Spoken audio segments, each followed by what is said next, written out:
by Sideline Sports Network. Hope y'all are having a wonderful evening. As always, this episode is brought to you by Game Day Vodka. Game Day Vodka is an American made, an American distilled, an American bottled, and American sold vodka. It is 6 times over distilled. It is also gluten free. It's also one of the smoothest vodkas that I've ever tried.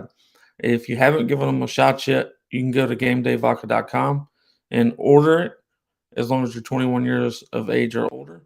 Or you can go to your local Publix or ABC Wine and Spirits and pick up a bottle there. They also have some seltzers out, and they are also really good. They're not like any other seltzers. They're basically the fruit flavored juice with vodka in it, so it's completely different than the other seltzers out there.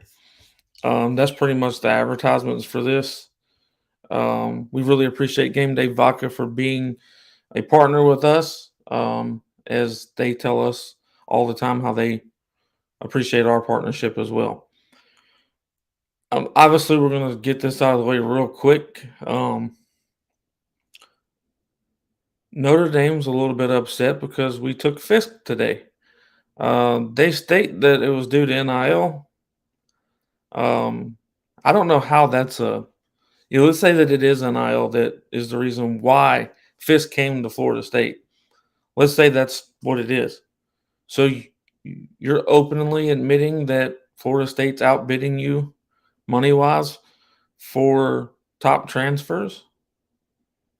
I don't know how that's better than just saying that you were outdone in the process of the commitment or outdone in the recruiting part of it. I don't know which one's worse. I think it's funny when these other teams or other people come up with why they lose out on somebody to us. Whether it's just that you're out recruited or now you're going to use NIL. But we did add Fisk. Fisk is a great ad. So we're extremely excited to have him on. I'm going to continue to talk about a couple other of the transfers that we've also had here come in. Casey Roddick came in from Colorado. Great piece that's coming in. And then we've got Daryl Jackson, who transferred over from Miami. He is going to be awaiting a waiver, seeing if he'll be able to play next year. Because when you transfer between the ACC and ACC schools, you're supposed to sit for a year, but due to there being waivers that you can go after to get the eligibility immediately, that's what Florida State's doing. They believe that they have a really good shot at getting that waiver done. He'll be a great piece. Some people are saying that he's better than Fabo. I can't say that. I hate when people go ahead and compare someone that they've never seen strap up and play for us, but that's what's been said. You also brought in people from South Carolina like Jaheim Bell, which is a tight end, but he's lined up at halfback. He's also lined up in the slot. He's a guy that once you get the ball in his hands is extremely effective. He gets yardage. He scores. He didn't get utilized well enough at South Carolina. I think that was his biggest reason to transfer, especially with how great the offense is at Florida State and what Mike Norvell's doing with the offense, along with Alex Atkins. Then you've got Keandre Jones, who came over from Auburn, an inside offensive lineman. I personally think he's going to be a rotational piece here at Florida State. I think he's got to get a little bit more adjusted and some more training under him. I think Alex Atkins will do really well with him. But his run blocking isn't great. His pass blocking is all right. So I don't know what his PFF grade is because I don't keep up with that. But just simplify it. His run blocking is not great. His pass blocking is a little bit better. But he'd be a huge rotational piece for Florida State, especially after Alex Atkins gets a hold of him and teaches him what he knows. And you've got people like Jeremiah Byers that came over from UTEP. Now, I think he's a better piece that's coming in for the offensive tackle position. Now, whether they leave him at tackle or push him to a guard, I'm not sure.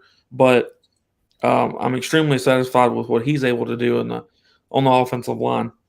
Then you've got Kyle Morlock, that tight end that came in, huge target, 6'7", 250 pounds, pretty quick to be the size that he is. Huge target for Jordan Travis to throw at next season. This is why we are all saying, just based off of what I just said, because currently Florida State, with Mike Norvell at the lead of all this, that's why we call Mike Norvell the king of the portal, because he right now has the number one portal class that there is. So if we're going to effectively keep going and wanting to hold him accountable for not doing so great on the high school recruiting ranks, then you have to give him credit for how great he does in the portal. So I personally think he did better than most people are giving him credit for on the high school, on high school recruits this year versus what other people are saying. I don't think that people realize how many of these 3 stars are this close to being a 4-star.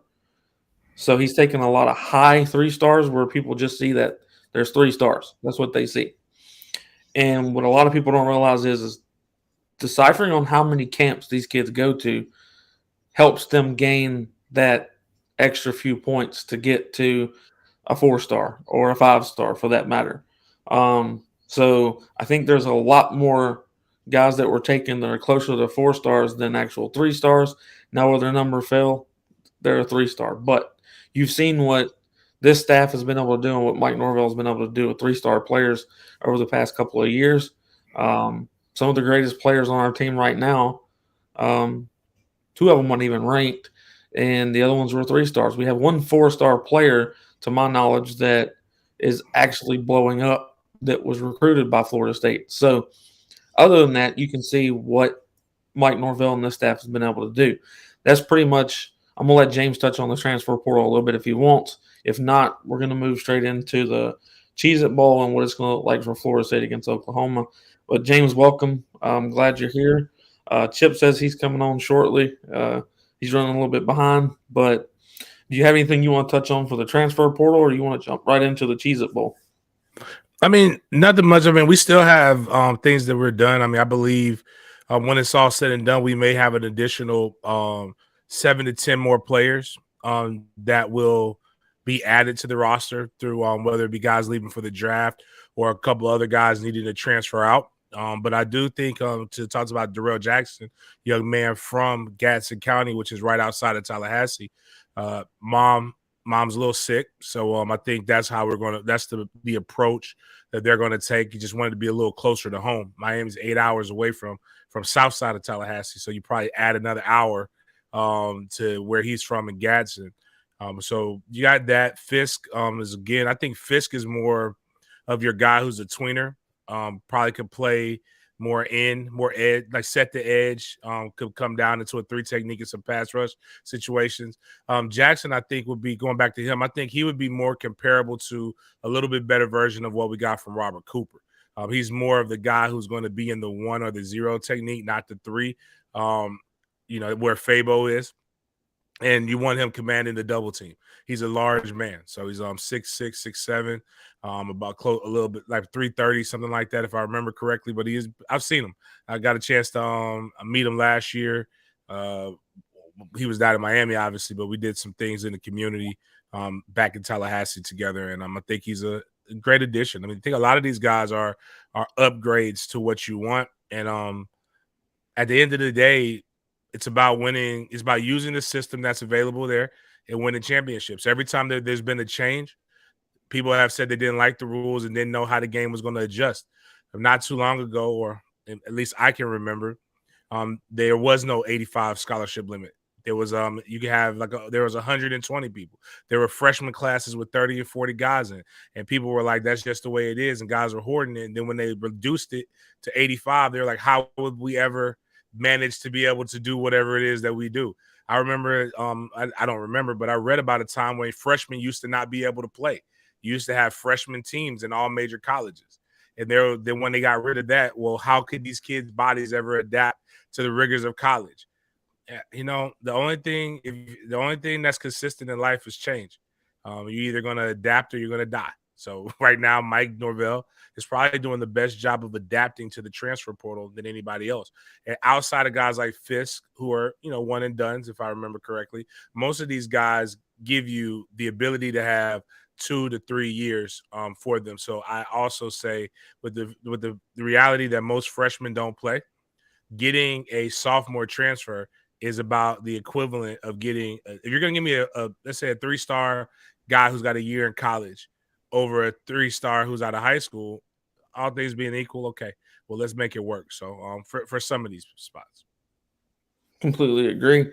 Well, jumping right into the Cheez-It Bowl versus our opponent in the Oklahoma Sooners, Coach Venables, in my opinion, is a good coach. Great head coach. He's had 15 practices. Well, 13. I think they got 2 more while they're here in Orlando before the game starts. But great coach. He's going to have a disciplined team. There are quite a few guys that have opted out, like Eric Gray. He's going to move on to the NFL draft, so he will be out. Who is Eric Gray? He's their running back. He's fresh off of the ninth best rushing season in program history, totaling 1,364 yards on the ground. He opted out of the contest to prepare for the NFL draft. Gray also, he has offensive tackles that are also going to be out of the game, and Anton Harrison and Morris. And also, you're going to have the backup running back, Marcus Major, will also be out due to injury. And that's just a few that I'm naming. Theo Weiss will also be out. And then you also have Jeff Labby, who expects to be out as well. So, and there's more. I'm just naming a few.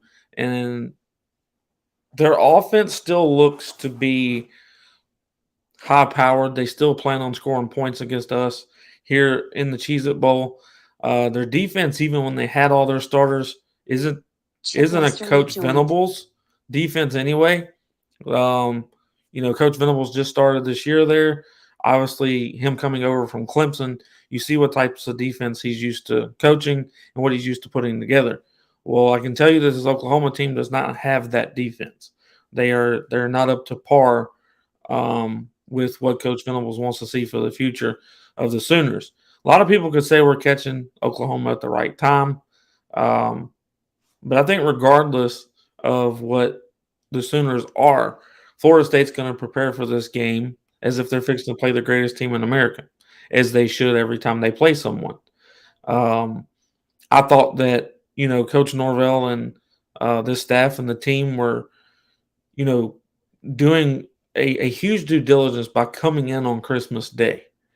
To find out that the Sooners came in on Christmas Eve, even a day earlier, lets me know that both of these teams are extremely serious about winning this ball game. Neither one are taking this lightly. Both of them are very amped up to win this ball game. Obviously, Florida State wants to win their first bowl game that they've been to in quite some time. Also, the first 10-win season since 2016. So obviously, this is a bigger game than people want to really realize. Like, I think this sets up the 2023 season perfect for Florida State. Like, we have to end the season this year on a high note and on a strong note so that next year you can see a lot of these guys. Like, I know that Quayshawn Sapp, for instance, he traveled with the team to Orlando. Jarrell Powers traveled with the team to Orlando. A lot of the guys that you haven't seen play this year are here in Orlando right now. Currently, that's where I'm at, everybody. But you have to realize what the team is going to look like for the 2023 season with the guys that are being brought in. This is mainly from the 2022 class that you're going to see some guys that you haven't seen play this year. And then you're going to see some guys that you have seen, like you're going to see Rodney Hill. You're also going to see people like what is that one kid's name? I always mess up on him. Or Early. Early will also be coming in. So you're going to see a lot of guys that you're not used to seeing. Do I say that they start? No, but I think that Florida State takes care of business well enough to where you're going to see them in mid-third quarter, if not early third quarter. I think that Florida State completely believes in themselves enough that they're going to be ahead enough in this game to bring in some young guys and get some extremely good playing time. I think CJ Campbell's going to get good playing time. I think you're going to see a lot of those guys get playing time that you haven't seen get it this year. And a lot of people are worried about if you're worried about this, the NCAA changed the rule to where that this won't count against their red shirt in this bowl game if they get to play. A lot of people were worried about that. Why would we play our young guys and risk their red shirt? Well, the NCAA dropped a rule. There will be this will not count against their red shirt. So they're free to play in this game and not affect them in the future of Florida State. James or no, Chip will go with you first. Coach Venable's coming over from Clemson. Everybody knows that there's a lot of guys missing. A lot of guys opted out to play. But Coach Venable's being the type of coach that he is, do you think he has the Sooners ready to play in this ball game as best that he can? As best that he can, yes. Having that many players opt out, I know as far as can really mess up a game plan, but Venables is a hell of a coach. And if anybody can get the players that are showing up and that have decided not to opt out, he's basically one of the perfect coaches for this. It's a tough situation. I don't like seeing players opt out, but this is a different breed in time. I agree. James, why do you think it's important, for a lot of guys are nowadays opting out if they're getting ready to go to the NFL, and this isn't for a playoff. Are these bowl games becoming meaningless to a lot of people where they shouldn't be? Because I believe that every game you get to play in gives you an opportunity to showcase your abilities. And do you feel like NFL teams look down on the ones that opt out, or do they even care? NFL was, and a guy told me this. It's within reason. Your biggest asset is your body. Oh, am I muted? Oh, your biggest asset is your body. So you have to take care of it, and you know when you can go, when you can't. So they already know that that's how players operate. But I will say that, it was a fine line when people stopped caring. And this is not a new thing. This is a relatively new thing. And what happened was you were seeing a lot of guys get catastrophic injuries. And what you had to do was you had to weigh the options of, do I want to play one more game for free when it's not going to truly affect my stock, or without true NFL like function? So like when you go to your all-star games, you're literally being coached by NFL coaches, and scouts are there. So like that's like as close to a practice as you're going to get. So you're getting some instruction that's a little bit different as opposed to an exhibition game. Now, what I do tell people is that fans do kind of dictate what everybody else cares about. And for some reason, again, a recent mindset is, oh, we're not playing in the championship game, so what does it matter? And that was never the case of me growing up. One of my favorite things, and I can still remember the song with ESPN, Capital One Bowl Week has been around since I was, I believe, like 10th or 11th grade. So 99, 2000, I used to be like, it's the most wonderful week of the year. And they would sing all the bowl games and things like that. So we went from that to people picking on you about playing in the Cheez-It Bowl without realizing that this bowl was like, this was the Citrus Bowl. That's all it is. It was actually the Blockbuster Bowl, 1990. Wonderful.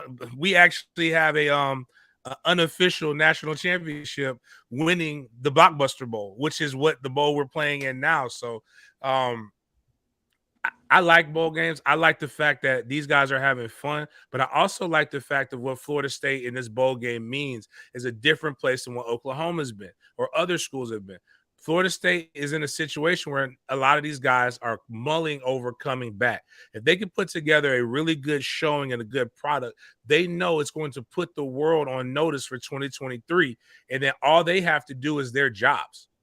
And the money's going, the checks are going to write themselves, which is another reason why you haven't had guys you've had guys probably taking little NIL deals and probably not taking as much money because they realize if I come back, the checks are going to write themselves. So like, I think that's what puts Florida State in a better position than what a lot of people are even willing to admit. I can overpay, or I can say you're going to be on a team that has its own driver's seat to get into the ACC championship. And if you get to the ACC championship and you win it with one loss, and right now, looking at this year, even 2 losses, you're looking at the potential to be in a college football playoff, and you'll be on one of the great turnaround stories in recent NCAA history. Hey, James, can I ask you a question? When you're talking about the catastrophic injuries, what do you think is causing that as much now as we're seeing? Okay.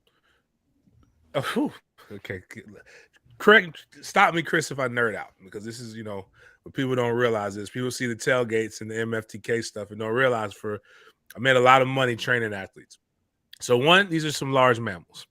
2, these guys don't take breaks in the manner in which is necessary because they can't. It's an old school mindset with new school tools. Mm-hmm. So like, you can't go 110% every day, all day. You have to take breaks. You have to give the body. And it's not on the strength and conditioning coaches. The strength and conditioning coaches get players February, March.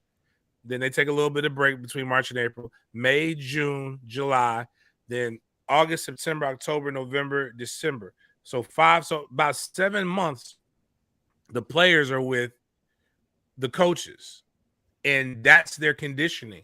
You're going 26 periods at 5 minutes a period. So you're practicing 2.5 hours in the sun with equipment, and it's a lot of banging on you, a lot of running. It's a physical sport. So you have that mixed with, it's impossible to really gauge their nutrition 100% of the time. So you've got some very fine-tuned machines. I put it like this. I think I told Kalen DeLoach this, and it's hard for them to do this because it's money's involved and other things and time. You have a NASCAR, beautiful built machine that's your body. They have specific gas that goes into that. But these kids can only afford 87 petrol. So do you understand what's going to happen to the 5 car if all you put in it is 87 petrol? It's going to leave deposits. It's going to leave a bunch of stuff that's going to eventually mess up the engine or mess up other parts. And on top of that, they don't have enough time to properly fuel throughout the day. So there's times when they're in a caloric deficit. Like, again, NASCAR, they put enough gas in that car to get them to the next pit stop. These guys don't have that time. They got 8 a.m. They got to eat breakfast at 8. They're in class till 2:15. Then they're going to eat what they need to eat before that. So it's also just energy depletions. Then lastly, you're just running 250 pounds at 4.4 was not designed to run into another individual at 250 pounds at 4.4. So natural just physicality comes into play. So that's why you have to really just measure this as, okay, it's the love of the game is what got you here. Mm-hmm. But if it was truly just about the love of the game, we would see in education, Harvard, Yale, and Princeton would still be winning national championships and talking like the University of Miami. It's not about that. You don't go to Florida State. You don't go to these schools without the hope of going to the NFL. Matter of fact, I'd argue that if we're recruiting guys who don't want to go to the NFL, stop recruiting those guys. Doesn't mean that you're going to go. It just means that I know I got something over you, or I know there's a bigger desire other than just you coming here, because that's what's going to motivate you and take it. So that's kind of one of those things. But like, perfect example, Notre Dame had a linebacker, I believe it was about 6 years ago, that got injured in the bowl game, and he had an opportunity to opt out. And he was a top 15 pick that dropped to. He ended up, the Cowboys ended up taking him in the second round. His name escapes me right now, but that was only reason I remember is on Facebook. I was like, here's why some of these kids are choosing to opt out. And the insurance policy is not what you think it is. It's good, but it's not that great. Thank you. Thank you, bud. That's it. That was his name.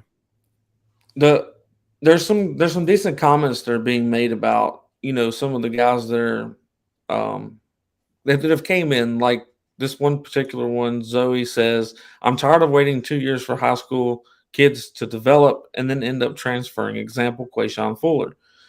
Quayshawn Fuller kind of surprised a lot of us. We really thought that Quayshawn was going to end up being a starter this year. Thought he would end up being a good piece, and he did decide to transfer out. Look, here's the thing. You go and get the guys that you feel like are going to fit and the guys that you feel like you're going to be able to develop into what you need them to be in your system. Now, unfortunately, that doesn't always work out. And a lot of times these are mutual agreements. The team believes that it's better for you to move on, and you believe it's better for you to move on. Like, we have had Amari Gaynor in this program for 4 years, correct? 4 years. He is now going to be a grad transfer. He's going somewhere else. He's going to make that decision on the 30th, which is the day after the bowl game, of where he's going next. But he knows that he needs to go somewhere else and fulfill being able to get his opportunity to go to the NFL, because he's going to have a lack in playing time if he was to stay here at Florida State. So he's got to do what's best for him. You saw how Coach Norvell, even the athletic director and Michael Alford, how they responded to knowing that he needed to move on.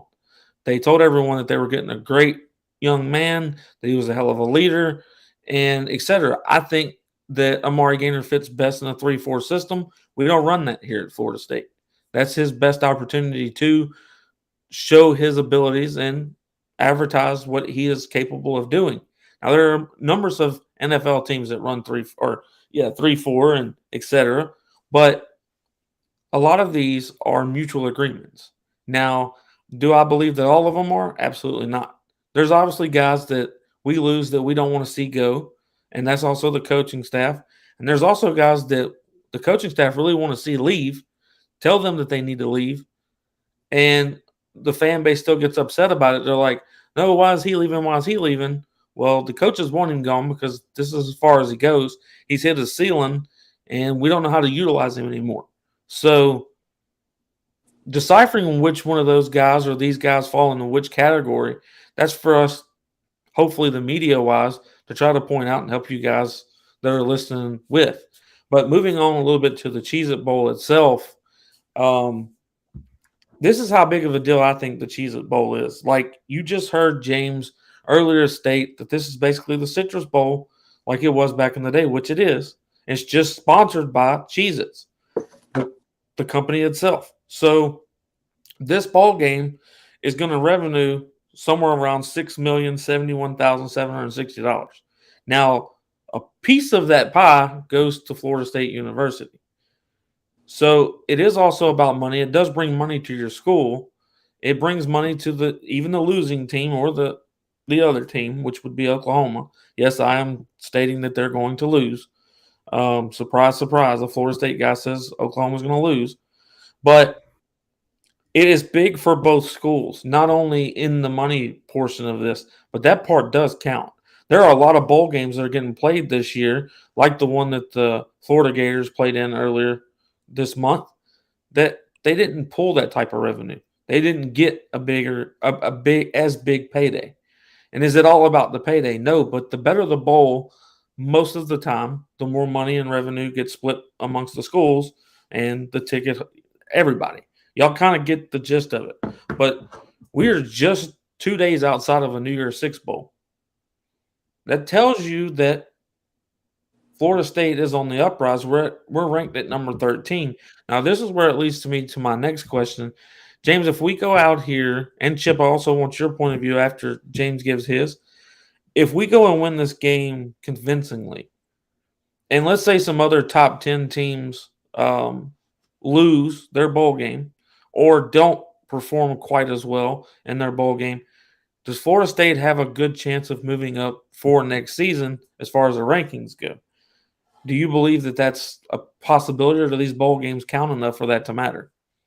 Yes, I think so. I think it's right now all about, rankings still matter. So, like, if you got some of the guys in the top 10, some of them with a couple losses already, and people already have Florida State ranked as probably the best 3-loss team that they've seen in quite some time. A very decisive win puts you in the fold and conversation for a top 10 finish. And then you start next season, depending upon who all comes back, with the conversation with you probably being in that top 10 as well. I don't think Florida State. I think Florida State. It's not a secret that Florida State is one of the top 10 teams in the nation at this point, regardless of how you feel about how the season went. The way they're playing currently, you can't name. I'd argue you can't name 8 teams that are better, but you definitely can't name 10. Yeah, this is Florida State. This game right here will be a statement game for how this year ends and how we're going to be looked towards next year. We'll be within the top 10 by the time this season ends, when the final poll comes out. And next year, I believe we're a preseason top 5. I would be extremely happy with being in the top 5 coming into the preseason of next year.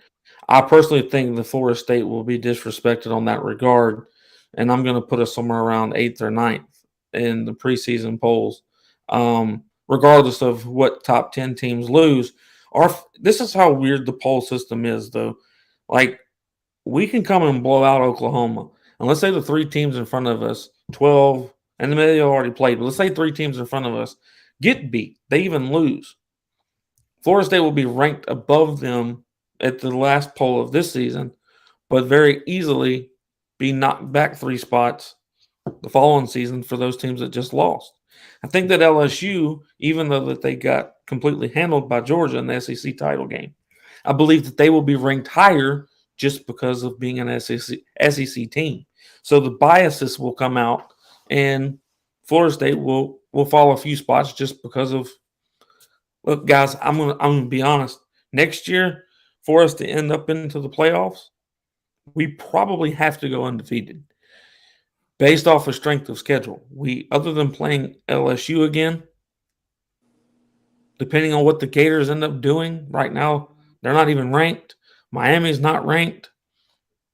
There's so many teams that we're playing that we need to be good. That's why I tell everybody I want the big 3 schools to be good, because our wins, other than just the state championship, we need merit. We need those wins to mean something. So I really hope that the Gators take care of business in the early part of this season, and then we beat them so it counts for something other than just being the state champs. And I hope Miami does something better to where they're at least in the top 25, to where when we beat them, there's merit to it.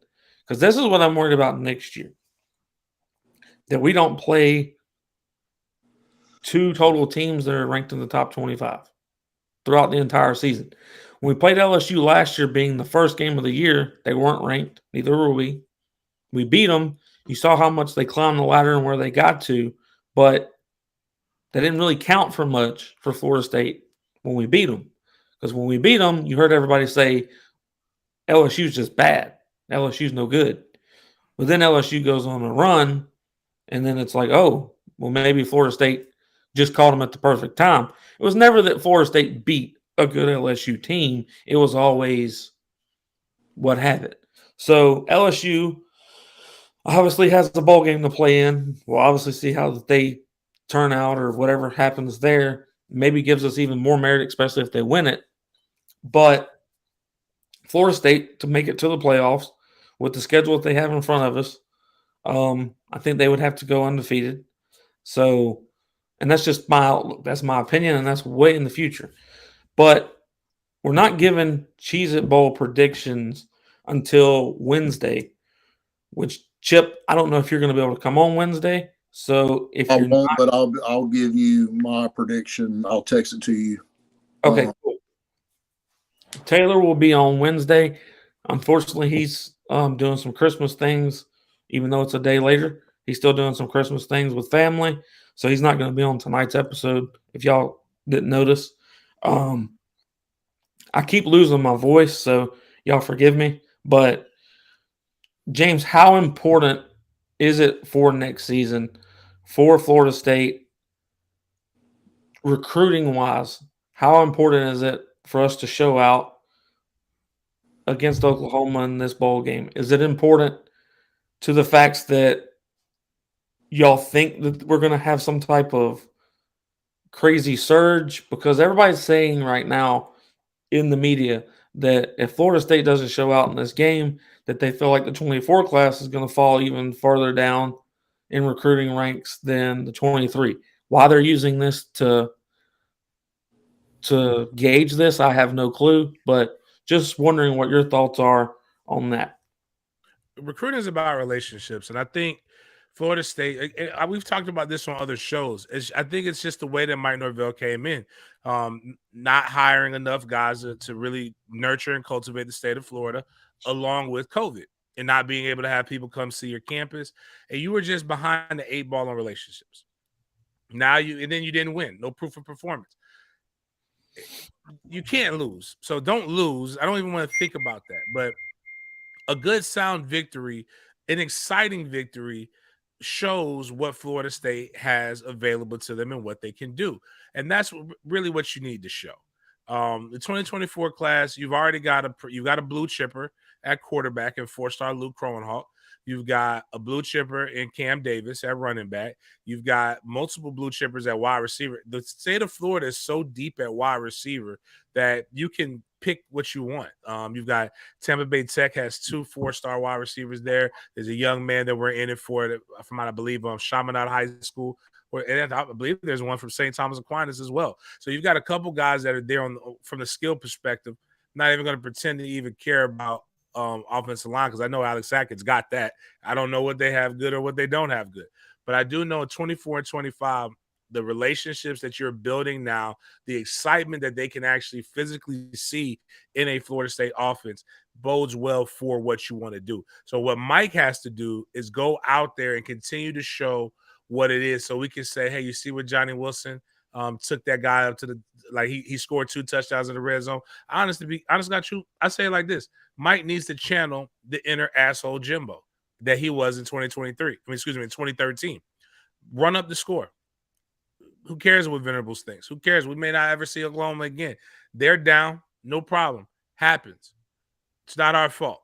Everybody's got to play the game. If they suit up 65 to be able to be on that bowl game roster and come out on that field, then we need to destroy all 65 of those players. And I think that's what fans need to see. And more importantly, recruits need to see proof of production and fun. Yeah, and one of the gentlemen that you were talking about, wide receiver-wise, was JoJo Trader. He's a 5-star wide receiver. He's got us in his top 5 right now in the 2024 class.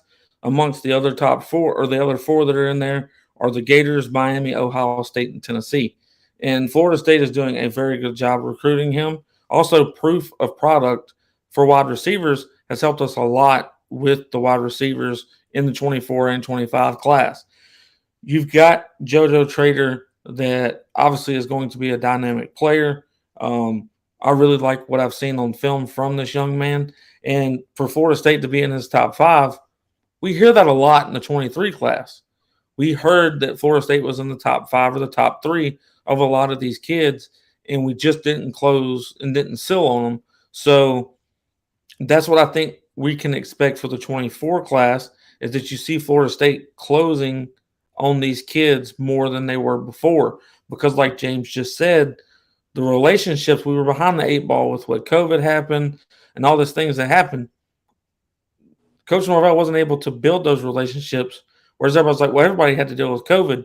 Yeah, but previous to that, there was a lot of guys that already had relationships started with these young men where Mike Norvell and his staff didn't, because they weren't here yet. So especially for the kids that are in Florida. And James can tell you, and Chip can tell you, and I promise you that I can tell you that recruiting kids in the state of Florida is different than any other state. The farther south you go in Florida, the more different it gets. It's a completely different animal within itself. The relationships are the key focal and the key focus for these young men to want to come here. You have to have a instant bond with these athletes. It's not just, oh, we like what you're doing on the field. We like the way that you're talking. Y'all are winning. There are actual relationships that have to be built to actually pull some of these guys in, because their mamas have a lot to do with where they go. If you haven't noticed, Falk, their moms have a lot to do with where they end up. A lot of these young men have only their mother, and even the ones that have a father, mama still has to say so. Um, Marvin Jones Jr. ended up going to Georgia. His dad, being senior, obviously what legacy he built here at Florida State, but mama had a lot to say in where Junior was going. Junior didn't end up at Florida State. So my point is, if mama's happy, everybody's happy. I'm sure y'all have heard that somewhere. So Florida State's got to do a damn good job at making sure that the JoJo traders, mamas, all these 24 kids, mama's happy with them, and mama wants their baby to be with them. Because if we don't make mama happy, we probably scratch it because mama's going to decide where they go. James, we've got a huge tailgate coming up. There's a block party the night before our tailgate on Wednesday, which Battles End is a huge part of this. They're helping with a lot of it. And a huge shout out to Battles End. They're doing a great job on helping Florida State retain some players. So shout out to Ingram and all the people over at Battles End. I still think you should give a shout out to Rising Spear. I think that they're still doing a good job. They're for everyone, not just the football team. Where Battles In right now are focused solely on the football team. I think we have room for both. I think that both are doing a good job right now, and I think they're going to continue to do even better. James, do you feel like that Florida State is going to have a clear MVP in this Cheez-It Bowl? And if so, pick one for the defense and the offense. Then, Chip, you pick one for the offense and the defense of who y'all think will be the MVPs for both sides of the ball. I think Trey Benson for offense. Even though Jordan Travis is the guy who dictates everything in the offense, Trey Benson is going to be the one who's going to be the beneficiary. Has some very important things that he's still playing for. So definitely want to see him be able to achieve those goals. And then you've got on defense, they're gonna try to sling that pill a little bit. So I'm gonna go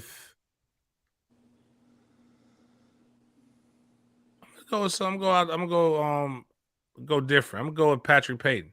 It's gonna be a different defensive end than Verse. Somebody else will emerge because they're gonna have to occupy the other guy. And I think this gives an opportunity for somebody else. I was gonna say D-Mac as well, but I think somebody else along the line is going to get an opportunity to be able to come in and establish themselves as a dominant player. I know on the Unconquered 850 side, I had put up a poll thing, asking people what their opinion of the score and the MVPs were going to be. And I know overwhelmingly 2 names always came up, Jordan Travis, Trey Benson, which is very understandable. I'm going to go a different aspect. I'm going to say Johnny Wilson. This is going to be, he's already had coming out parties, but this will be a huge coming out party on against a team that I think the last time we played them, we lost in the national championship game. And as far as I think Johnny's going to have a huge, huge game, which is going to account for a huge game for J-Tribe, but Johnny's going to be the highlight. And for defense, I believe it's going to be Akeem Dent. I like both of y'all's picks, to be completely honest. Mine's completely different than both, so that's cool. I personally believe on the defense side of the ball, it's going to be Ronaldo Green. I think he ends up with a pick, maybe a forced fumble. I think he pretty much does his job because I think they're going to sling the ball a lot. I think they're going to try to pick on Ronaldo a little bit because he's the top guy right now. And I think Ronaldo Green's going to take care of business and be the top guy on defense. And on offense, I personally believe it's going to be – I think Trey Benson gets to 1,000 yards. But I think Trayshawn Ward ends up being your guy. I think he ends up being the guy that gets to have his coming back party because he hasn't had to have it yet. He's played in a couple games since his injury, but I believe he's going to get to play a lot in this game. And I think that he ends up being the MVP for the offense. So we'll see who's right. Maybe maybe y'all are right, maybe you're not. Maybe I'm right, maybe I'm not. We'll see. But I do like the idea of putting the poll out. Chip, that was cool. If y'all haven't joined Unconquered 850, make sure you go to the Facebook group, Unconquered 850. Chip is the creator and admin. He's made me a moderator and a couple other guys moderators. It's a very clean page. There is a ton of former Noles that are on that page. James being one of them. We've got, I mean, you can name them if you want. You want to name 2 or 3, Chip? Bobby Butler, Charlie Ward, Chris Ricks, Dexter Carter, Carlos Williams, Freddie Stevenson, who, him and James add a lot to the group. I love seeing James' stuff he puts up on the Sports Den. James covers a lot of really good stuff from Florida State Athletics and Jacksonville Jaguars. I wonder how many Florida State Seminole fans have become Jaguar fans because of James. Because James obviously played here at Florida State. He obviously, covers Florida State media, gives back to Tallahassee a lot. I don't know if James has time with his own family because it seems like he's always giving back to everyone else's family. So I question if he's ever got time to be at home until I realized that Killa and his other son and his wife, like they're always with him or around. They might be at mom's house or somewhere, but so they're always around what James is doing and also giving back. I like to see what Killa does at the games, like when he's at the Jacksonville Jaguar games, like what I would have done to be his age inside of press boxes or suites or stuff to that nature, and it's second nature to him. So he has a killer time pretty much every time he goes anywhere, but that's second nature to him. He's used to it. So I don't know if he even understands what the other fans get to sit like, because he gets to sit in the press box. If he wants food, he gets food. If he wants drinks, he gets drinks. If he wants to meet someone, he meets someone. But I do wonder how many fans that are Florida State fans that have converted to being Jacksonville Jaguar fans because of what James has brought to the table for the Jaguars and in Sports Den, because a lot of the people that are in SPEARATICS group, they start asking me questions. Has James said anything about who the Jaguars are going to go after before the waiver is over, before they can get the trades done, blah, blah, blah? Has he said anything to you? I'm like, man, I don't talk about the Jaguars with him, but I can ask. But a lot of guys have turned over to really liking the Jaguars. And if anyone hasn't noticed, not that this is a Jacksonville Jaguars show, but you got to give people kudos when they deserve it. The Jaguars have really started playing football over the past couple of weeks. And the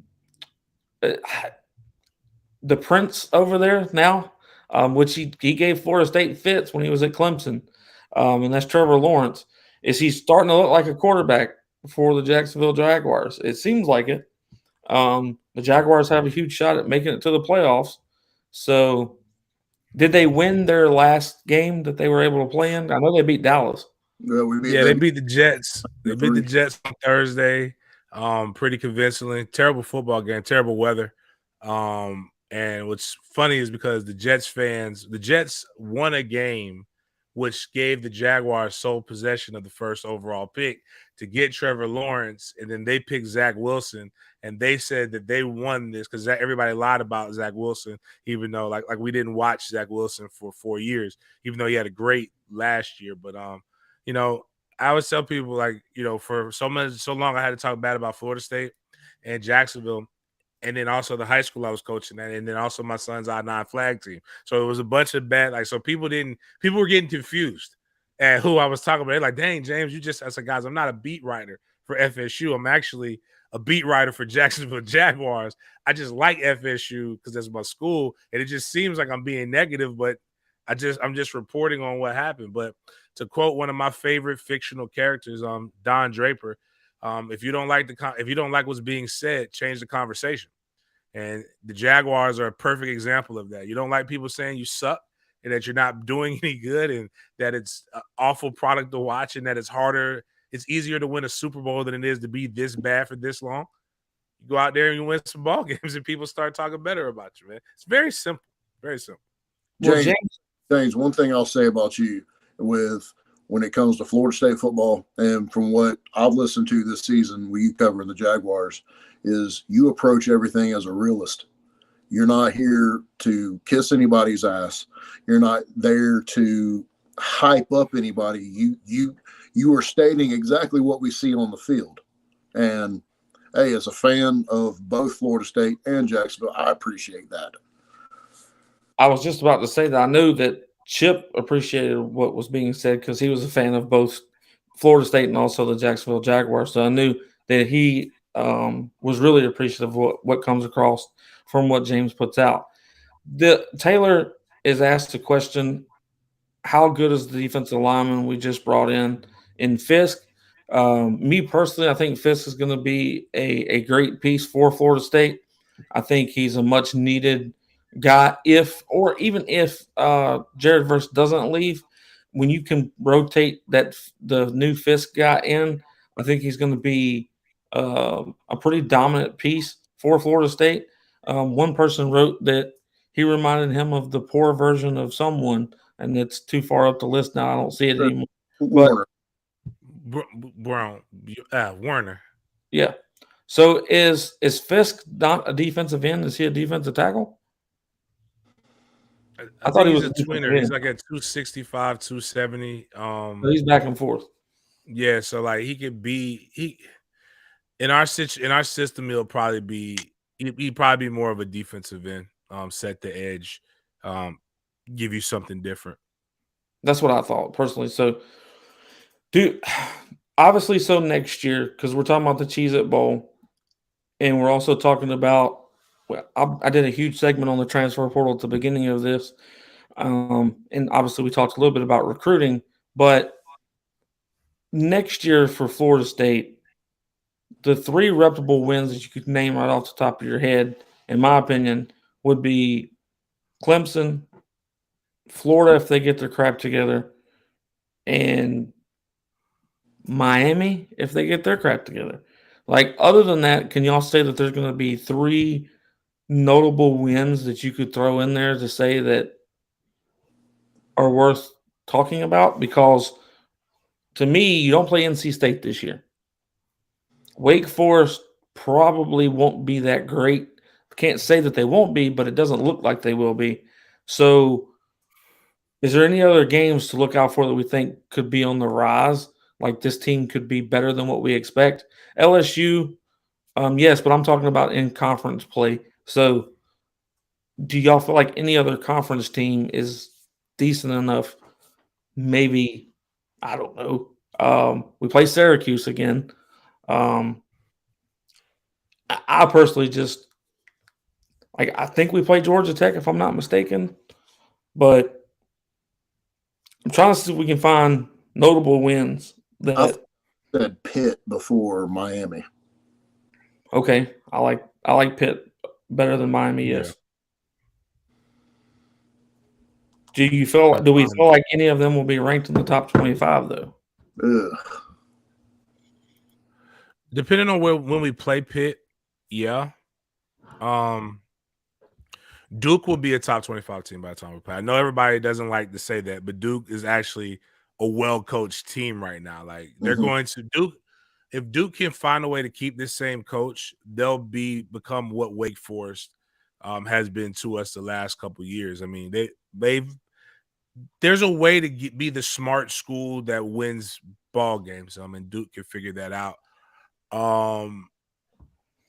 Outside of that, it's really Clemson, Syracuse, and Pitt are outside of Clemson are the games that you're going to want to see. If we play Pitt middle of the season, it'll definitely be a top 25 game. They typically play very well at that point in the season. It's just toward the end is when they die down. Plus, I think we go there. So I don't want no parts of the Midwest late in November. But luckily, we know Thanksgiving we're playing in Hogtown. We play Miami the beginning of November or around Halloween. We'll also play Clemson. So that only leads us actually not. So we won't be able to play them. we have to play them in October. See, I'm already saving FSU fans by using deductive reasoning. Yep. I'm already saving your fears. Like, we always play Florida in November. We always play Clemson or Miami in November. And, like, boom, there you go. It's easy. Yep. Don't worry about it. Stop worrying about We've got about 5 minutes left coming up. Chip, if you don't mind, let everybody know where they can find you at and follow you. Then James, and I'll finish this thing up. I'll throw in the tailgate and stuff, James, at the end as well.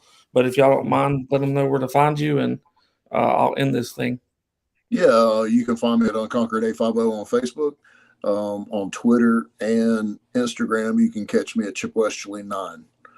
And as far as like Unconquered A50 on Facebook, there's over 60 former Noles on there, including James himself, and got my boy Chris on there. And it's just, bringing attention to the Noles, helping, grow this as a family. No competition between any groups. Absolutely. Appreciate it, Chip. No problem.